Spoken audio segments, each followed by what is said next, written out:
One thing you can't help but notice with Smallville's iteration of Jor-El is he's rather malevolent at times. Why? It seems showrunners Al Gough and Miles Miller wanted a darker, edgier, and more mysterious take on the character. But once they left after season 7, Jor-El is a little more similar to other versions of the character. But was there ever an explanation for the change in Jor-El's personality? Jor-El's AI is based on Jor-El's brain, not his emotions.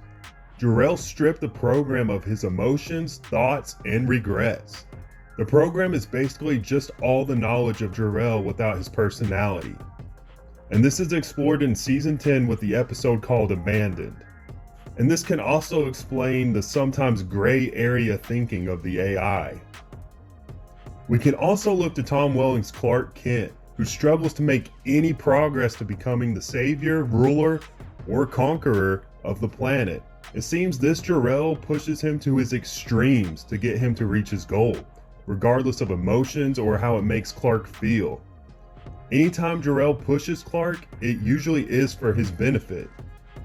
Usually when Clark disobeys him, which is almost all the time, Clark ends up paying for it in the long run. But to be fair, Jor-El asked him to do some shady stuff sometimes. Maybe over time the Jor-El AI understands that the methods it has been using is not working to help Clark towards his ultimate goal, so it adapts and changes accordingly after. There's also a fan theory that maybe Brainiac may have been in control of Clark's ship, thus infecting Jor-El's AI, which is pretty interesting to think about as well. Jor-El's characterization has always been a more confusing part of the Smallville mythos. For years, people were guessing that maybe the AI program really wasn't of Jor-El, but that of Zod. What probably helped that rumor spread is having the original actor of Zod, Terrence Stamp, voice Jor-El in the series.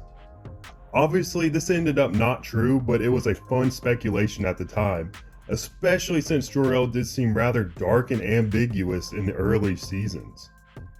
I do wonder how the show would have ended if the original showrunner stayed on until the very end. Would there have been a different explanation for Jor-El? Maybe. The show definitely changed after they left. Some areas for the better, some not so much. I want to ask you guys, what did you think of the Jor-El characterization in Smallville? Did you like it, love it, hate it? Let me know in the comments down below.